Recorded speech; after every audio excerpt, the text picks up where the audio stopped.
bagaimana sih setting goal ala Sedona Method gitu. Oke. Setting goal itu sebenarnya gampang. Kalau seandainya kita pengen sesuatu, itu kan namanya hasrat. Hasrat. Ya kan? Pengen. Ya nggak sih? Nah, pengen itu nggak sama punya kalau di Sedona Method begitu. Karena kalau pengen itu, energi kita kan berkekurangan. Iya. Kalau punya kan energinya berkelimpahan, berkecukupan. Benar nggak sih? Jadi kalau kita pengen, ya nggak mungkin punya lah. Punya bisa, tapi nggak puas. Kalau seandainya kita bilang ada tujuan, artinya kita melihat ke tempat yang salah bahwa ini sebenarnya kita cari kan. Kebebasan ini, keberlimpahan ini, rasa damai, tenang yang luar biasa tidak bisa dideskripsikan ini. Bukankah ini yang kita cari dari semua goal yang kita ingin capai? Bener nggak sih? Iya. Gitu. Jadi kalau seandainya tujuan nggak ada. Nggak ada. Sudah tidak ada tujuan lagi. Oke. Sudah nggak ada tujuan lagi ya, karena kita sudah berada di garis finish ini mungkin. Kalau gitu ya. diomongin begitu ya, Iya, walaupun tidak bisa dideskripsikan, iya tapi sih. iya, gitu kira-kira. Jadi kalau mau manifestasi ketika kemudian masih ada endapan emosi itu yang menyala dan itu yang direspon sama semesta. Makanya kita berdoa kalau muslim sampai 5 kali ditambah yang sunnah dan lain sulit terwujud gara-gara itu ya. Iya, betul. Pelajaran Jawa itu ada yang namanya aku sing tukang nyawang gitu. Nah, dengan kita berada stay di situ gitu kadang minimal menyadari aja dulu itu separuh dari beban masalah itu udah clear gitu kan. Ya kan kurang lebihnya begitu ya Coach Lia ya. Betul sekali. Mantap banget sih ya. Oke deh. Nah, sekarang nih aku mulai masuk ke bagaimana sih setting goal ala Sedona Method gitu. Oke. Setting goal itu sebenarnya gampang. Kalau seandainya kita pengen sesuatu, itu kan namanya hasrat. Hasrat. Ya kan? Pengen. Ya nggak sih? Nah, pengen itu nggak sama punya kalau di Sedona Method begitu. Karena kalau pengen itu, energi kita kan berkekurangan. Iya. Kalau punya kan energinya berkelimpahan, berkecukupan. Benar nggak sih? Jadi kalau kita pengen, ya nggak mungkin punya lah. Punya bisa, tapi nggak puas. Misalnya contoh kita pengen punya uang 100 juta, udah dapat, ya udah senangnya sebentar aja gitu kan. Pengen punya handphone, pengen punya mobil, pengen punya pacar, pengen seks, pengen apapun itu. Sebentar habis itu pengen lagi, bener nggak? Oh iya. Karena energinya berkekurangan. Oke, aku bisa nangkep. Iya kan, tapi kebanyakan orang kan, aku harus pengen dulu. Nanti baru bisa beli gitu kan, misalnya contoh gitu kan. Iya, tapi terus begitu kan nggak puas kan? Iya. Paling handphone 2-3 bulan pengen ganti lagi. Ya nggak sih? Nah, makanya yang kita lepaskan itu adalah hasratnya. Pengennya itu kita lepas. Gitu, itu counterintuitif karena pikiran kita pasti akan protes setengah mati. Iya nggak sih? Tapi kan aku harus, gimana taunya aku bisa punya kalau aku nggak mau dulu gitu. Ya nggak sih? Ya, sadari aja, oh aku pengen punya ini nih. Ya udah dilepas, berarti hasratnya. Gitu. Tapi sampai situ memang ya bener sih yang harus diberesin dulu memang feel-nya gitu, emosi-emosi negatif itu kalau gitu nggak diberesin dulu nggak bisa deh kayaknya terus misalnya ya Allah alhamdulillah akhirnya aku bisa punya seperti ini padahal belum terjadi itu susah banget orang bisa sampai situ. Iya benar dan kadang-kadang kita misalnya pakai afirmasi atau apapun itu kita menipu diri sendiri karena pura-pura punya. Bener gak sih? Tapi hatinya nggak terima. Enggak, aku nggak punya. Aku cuma ngaca nih misalnya. Aku sudah punya uang 100 juta di bank, gitu kan? Enggak, tapi pikirannya gitu. Enggak, bohong, coba cek bank. Emang ada 100 juta, gitu kan? Nah, itu nggak pernah dilepas. Jadi kita percuma. Makanya tadi saya bilang, ini nggak dilepas, di layer gimana pun juga. Nggak mungkin berhasil. Dapatnya bentar doang, terus hilang. Jadi meskipun belum terjadi, Coach Lia, rasakan bahwa itu nyata, gitu ya. Seolah-olah kita menerima benar-benar itu nyata, dan kita hidup di saat itu. Seperti itu sebenarnya. Tapi dengan catatan emosi yang sudah rilis. Tapi dilepas dulu. Dan udah gitu kita yakin bahwa dapat nggak apa-apa. Dapat nggak apa-apa. Iya, karena kita sudah merasa tenang kan. Begitu kita rilisnya kita tenang. Jadi ketenangan itu goalnya. Kedamaian itu goalnya, bukan dapat barangnya. Oh, kedamaian itu ya. Tapi justru damai dan situasinya tenang, justru malah gak bang dapat. Lucunya ya. Gila sih. Aduh, itulah kenapa kemudian kita kenal ada yang namanya ilmu telepati dan lain sebagainya. Itu tuh kayaknya kalau aku pernah belajar juga metodenya ya mirip-mirip sih seolah-olah bayangkan dan rasakan seolah-olah sudah terjadi. Iya, sudah terjadi dan dilepas. Yang bilang nggak mungkin, yang meragukan, yang bilang nggak layak, ya nggak sih? Yang pokoknya nggak bisa lah gitu, itu lepas dulu. Dan kemudian goalnya sudah terjadi pun kita lepas. Oke. Sampai kita udah nggak megangin apa-apa. Oke. Nah, kalau dari pengalaman pribadinya Coach Lia sendiri gitu, membuktikan teknik ini dalam konteks manifestasi gitu ya, misalnya anak-anak muda sekarang kan ya tetap itulah ya, materialistis lah ya. Padahal nanti kita akan ngomong juga, padahal belum tentu loh ketika goal itu tercapai terus kemudian kita itu bisa bahagia, itu juga belum tentu, nggak jaminan juga gitu. Bagaimana Coach Lia? Ya itu tadi seperti saya contohin, saya balik lagi sama mantan saya 7 kali bolak-balik nggak puas-puas. Putus nyambung. Itu kan saya dapat, itu yang saya doain tahajud berbulan-bulan, ya Allah. Saya mau itu aja gitu, walaupun dalam ngomongannya enggak, ya Allah terserah ya Allah gitu kan. Tapi kan hatinya pokoknya itu, aku mau itu gitu kan. Dapat dikabul, tapi hilang. Gitu. Ya nggak sih? Nggak sustainable gitu, nggak langgeng. Ya nggak sih? Oke. Jadi pasti dapat manifestasi, kamu mau pakai apapun ya teman-teman ya, tekniknya pasti dapat deh udah. Tapi langgeng nggak gitu aja. Iya. Waduh, keren banget. Dan Coach Lia ini workshopnya itu online ya? Iya, semuanya online. Semuanya online. Iya, sampai saat ini. Iya. Dan bisa gabung juga di apa tadi, berlangganan apa tadi? Iya, berlangganan YouTube. Oke. Iya. Oke deh. Sekarang aku pengen tanya sebagai seorang coach gitu yang sudah 10 tahun lebih bergerak di Sedona Method. Iya. Tujuan hidup menurut kacamata Sedona Method itu apa? Kalau saya sendiri ya pribadi, saya nggak punya tujuan hidup. Nggak punya tujuan. Ini sudah ini. Merayakan ini aja semuanya. Iya, sudah ini. Ini selesai. Oh. Sudah. Kalau seandainya kita bilang ada tujuan, artinya kita melihat ke tempat yang salah, bahwa ini sebenarnya kita cari kan. Kebebasan ini, keberlimpahan ini, rasa damai, tenang yang luar biasa tidak bisa dideskripsikan ini. Bukankah ini yang kita cari dari semua goal yang kita ingin capai? Bener nggak sih? Iya. Gitu. Jadi kalau seandainya tujuan nggak ada. Nggak ada. Sudah tidak ada tujuan lagi. Oke. Sudah nggak ada tujuan lagi ya, karena kita sudah berada di garis finish ini mungkin. Kalau gitu ya. diomongin begitu ya, ya walaupun tidak bisa dideskripsikan, iya tapi sih. iya, gitu kira-kira. Jadi kalau mau manifestasi, ketika kemudian masih ada endapan emosi itu yang menyala dan itu yang direspon sama semesta. Makanya kita berdoa kalau Muslim sampai 5 kali ditambah yang sunnah dan lain sulit terwujud gara-gara itu ya. Iya betul. Oke, ketika dalam sudah berubah ya, mungkin realitas primer itu justru yang di dalam deh kayaknya gitu. Iya. Yang terproyeksi keluar gitu ya. Betul. Karena kan yang di dalam kita itu memang kita itu kan kayak proyektor, ya nggak sih? Kita sebenarnya mengalami diri kita sendiri sih. Kan nggak ada keterpisahan, benar nggak sih? Iya. Gitu. Mungkin prakteknya ketika ada sesuatu hal gitu, seperti yang disampaikan Coach Lia tadi, menerima, membiarkan masuk, memeluk emosinya gitu ya. Mungkin latihannya barangkali ketika ada suatu hal yang mengecewakan, selalu kita ngeresponnya di dalam, wah bagus itu. Iya, gitu. alhamdulillah. Kalau saya sih mungkin begitu ya. Alhamdulillah ya Allah, kalau seandainya ini nggak terjadi, saya nggak pernah tahu ini ada di dalam saya gitu kan. Kita ubah aja gitu ya, kita ubah aja kayak yang positif gitu. Iya. Oh ini tanda-tanda deh. Oh aku diputus sama pacar. Oh tanda-tanda aku ntar lagi bakal dapatnya lebih mapan dan tampan. Tapi gitu itu layering. Layering. Itu layering. Ketika kita bilang nggak apa-apa deh ini yang terbaik, tapi dalam hati kan sebenarnya nggak terima. Oh iya sih. Jadi kita deal sama ketidakterimaan itu, kekecewaan itu, kemarahan itu, kesedihan itu. Kita duduk dulu sama semua emosi itu baru dilepas. Oke. Karena kalau kita bilang, iya ini udah yang terbaik, ini sudah seapa adanya, tapi dalam mana nggak terima dan nggak rela, iya sama juga. Oh iya. Makanya yang penting itu ya kita berdamai dengan perasaan-perasaan yang nggak enak gitu tadi. Iya, betul. Oke, soal tadi tuh, soal dikiranya dengan mencapai goal pasti tenang dan bahagia gitu. Bagaimana menurut Coach Lia dari pengalaman teman-teman semua? Kalau seandainya, iya kan kebanyakan orang gitu kan, kalau saya nanti punya, banyak soal ada beberapa klien yang tercapai manifestasinya. Contoh, saya pengen nikah, Coach. Ya rilis aja gitu, ya udah coaching gitu kan. Terus udah gitu menikah. Habis menikah, Coach tapi saya gitu kan, pasti ada tapinya tuh gitu. Ada aja isunya mungkin sama mertua atau sama siapa gitu kan. Mungkin ada keyakinan yang berbeda gitu kan, belief yang bertabrakan gitu kan. Ya jadi ya nggak mungkin happy dapat kan, tapi tetap aja ada masalah juga gitu kan. Ya nggak apa-apa, tapi kan itu kan kalau kita udah releaser kan kita tahu ya udah duduk sama emosi itu tinggal kita lepaskan gitu. Oke.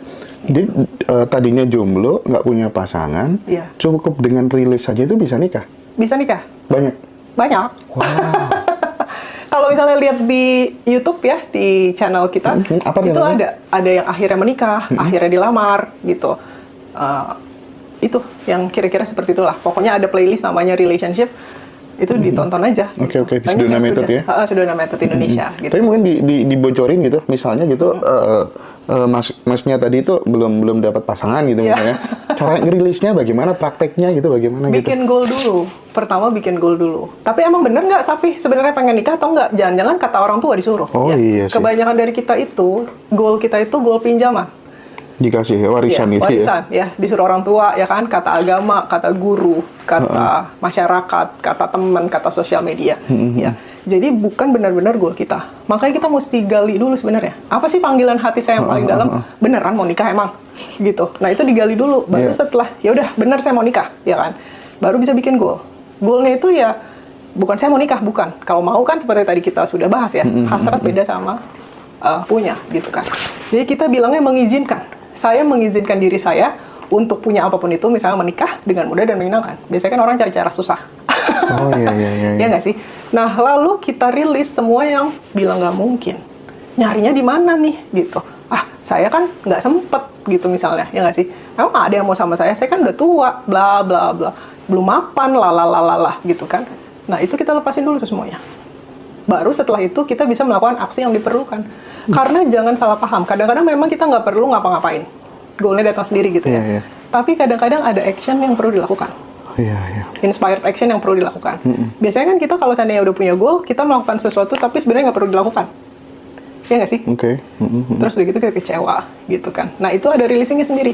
Jadi kita lepasin semua action yang kira-kira perlu kita lakukan untuk mencapai goal itu, kita lepasin dulu. Jangan-jangan emang nggak perlu, itu cuma di pikiran aja. Pikiran kan kadang-kadang ngasih ide kan, gitu. Sampai akhirnya, ya kita melakukan yang perlu. Gitu.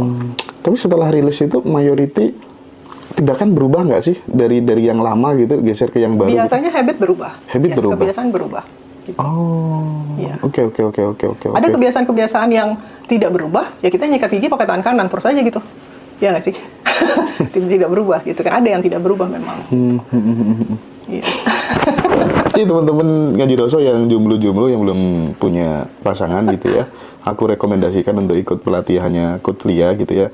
Nanti mungkin kita bisa bikin kelas online bareng begitu, karena banyak ya sahabat-sahabatku itu yang nggak punya pasangan. Aku nih apa yang salah ini kira-kira gitu ya, padahal udah pada mapan-mapan gitu. Waduh, ini bersyukur banget bisa bisa ketemu sama Coach Lia gitu ya. Mungkin dalemannya sih sebenarnya kalau seandainya kita ngomongin tentang itu ya. Saya udah mapan tapi saya kok nggak dapat. Kayak ibaratnya, gitu. Iya kan? Kayak ibaratnya saya dulu nih ya, kalau saya cerita tentang relationship. Saya itu nggak mau nikah dulu. Karena ngapain? Saya kan mandiri. Ya kan, best-selling author gitu kan. Gak ada kesombongan, tapi memang ngapain mandiri aja. Pokoknya perempuan mandiri. Jadi selalu menarik orang yang salah. Nggak beda agama lah. Terus laki orang lah, ya maksudnya dia udah punya pacar gitu, segala macam. Pokoknya nggak available. Ya udah deh, akhirnya aku putusin available sama si mantan aku itu waktu itu. Tapi dalam hati tetap nggak rela sebenarnya. Emang aku mau nikah sama dia, gitu. Makanya putus kan, gitu. Walaupun kita masalahnya tuh putusnya itu nggak ada perpecahan, baik-baik dalam keadaan baik-baik terus tiba-tiba putus gitu kan. Jadi kan kaget setengah mati dan depresi. Akhirnya ketika saya gali, nemu dulu banget waktu kecil. Saya tuh takut ditinggal mati sama orang yang saya sayang. Jadi mungkin ada keputusan setelah itu nggak mau nikah. Gitu loh teman-teman. Jadi kita jangan-jangan ada daleman yang perlu dibongkar sih. Kenapa sebabnya belum dapat goalnya? Oke. Apalagi Coach Lia, Eureka momen di materi Sedona Method gitu, aha momen di materi Sedona Method yang mungkin perlu di-share, dibagikan ke sahabat-sahabat biar teman-teman nanti, aku tuh cara ikut kelas bagaimana, oke nanti kita create ya teman-teman, nggak usah khawatir, aku juga tertarik sih, tapi kelasnya tidak murah ya, tapi wah powerful gitu, katanya Kak Feby ini sangat powerful, ini harus aku kenalin sama Mas Hendra gitu, Mas Hendra kalau nggak kenal ini bahaya gitu. Dan kebetulan di Ngaji Roso kita banyak juga wawancara orang-orang yang kemudian ini akan kita temukan benang merahnya nanti ya teman-teman semuanya. Monggo Coach Lia silakan tentang tadi apa tuh namanya aha momen, eureka momen gitu ya. Sebenarnya simpel bahwa ini sudah kesempurnaan, ini ketidakterbatasan, ini kebebasan, ya. Ini keberadaan. Tidak ada yang terpisah dari ini. Tidak ada aku, tidak ada kamu, tidak ada siapapun yang terpisah dari ini.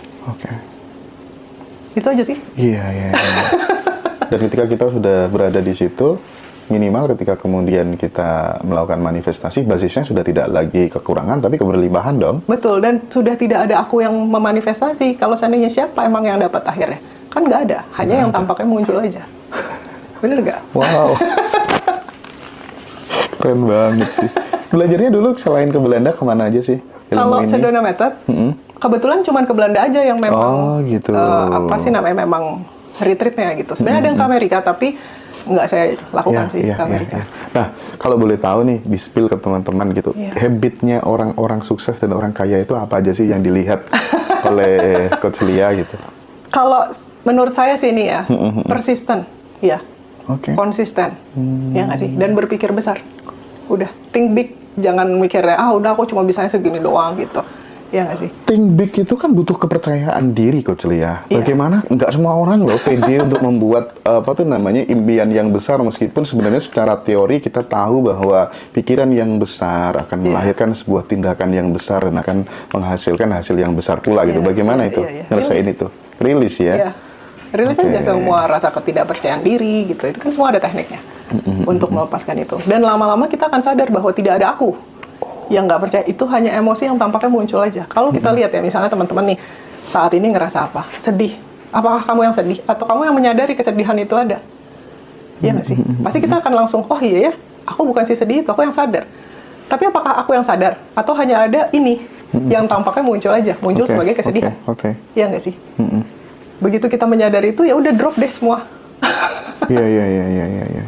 Nah, aku tuh pengen biar teman-teman nggak bingung gitu ya. Kalau misalnya kita selama ini manifestasi think big gitu ya, berpikiran yang besar gitu. Oke, aku nanti pasti bakal punya rumah yang baru di sini, di sini. Pasti terjadi gitu. Nah, kalau manifestasinya itu berbasis kesadaran, itu tuh caranya bagaimana? Sesimpel apa? Sesimpel sudah tahu nih, kalau pasti itu kan nanti gini ya. Kalau kita masih ngerasa bahwa nanti, iya nggak sih? Itu kan kita terpisah sama si goal kita. Iya nggak sih? Ada goal di sana, ada di sini, ada waktu yang perlu ditempuh untuk mencapai ini. Nah, ini tuh jebakan. Tarik ke sini dong, samain, satuin. Gitu. Ya nggak sih? Kita sudah melebur di situ, kita udah jadi itu gitu ya. Ya, kalau seandainya ini sudah ini, ya udah terus apa lagi yang diperlukan? Nggak usah, lepasin aja, nggak ada yang perlu dipegangin. Nah, biasanya itu yang terjadi gitu. Nggak perlu juga diucapin terus gitu? Nggak usah. Kalau kita ngucapin terus kan artinya kita nggak percaya bahwa gitu sih. Tapi aku belum bisa buktiin yang kayak gitu masalahnya gitu. Jadi aku pengen coba deh. Berarti Mas Hendra dilepas, semuanya bilang aku belum bisa membuktikan. Itu udah jelas. Itu berarti bloknya buang. Iya. Karena selama ini aku hanya selalu aku inget, nanti aku sampai ke situ. Aku sampai ke situ gitu. Iya. Ya. Aku sekarang tahu lah apa yang harus aku lakukan. Dan satu lagi, emang kenapa kalau saya udah dapat itu? Perasaan apa yang didapat ketika mendapatkan itu? Seneng dong. Senang. Boleh nggak rasa senangnya dikasih saat ini langsung ke diri sendiri? Iya. Bahagia dulu baru kaya dong berarti konsepnya ya. Bener nggak? Kalau kita udah happy, apakah kita masih perlu benda itu? Mungkin enggak. Iya. Ketika kita lepas, justru malah datang. Itu uniknya gitu. Mantap sih Coach Lia ini. Aduh, keren, suka banget aku ya. Nah ini ada sesuatu pernyataan yang menarik dari aku baca di mana ya. Untuk mendapatkan yang kita suka, pertama kita harus sabar dengan yang tidak kita suka gitu. Ini banyak kan orang yang berangkatnya dari nol, from zero gitu. Bagaimana menyikapi hal ini, Coach Lia? Kalau aku sih nggak setuju sepenuhnya ya dengan bahwa kita harus seperti tadi kan berarti menanti. Tapi kita artinya aku nggak suka kata sabar sih, nggak setuju maksudnya. Gitu ya. Tapi kalau seandainya menerima bahwa saat ini aku nggak sabar. Dan menerima bahwa ada saat ini yang tidak aku sukai. Sadar dulu nih. Oh ya udah, bisa dilepas nggak? Mau dilepas nggak? Kapan? Gitu. Ya, kita lepasin. Akhirnya ya udah, apa yang tidak disukai saat ini melebur menjadi ya sudah sepadanya aja.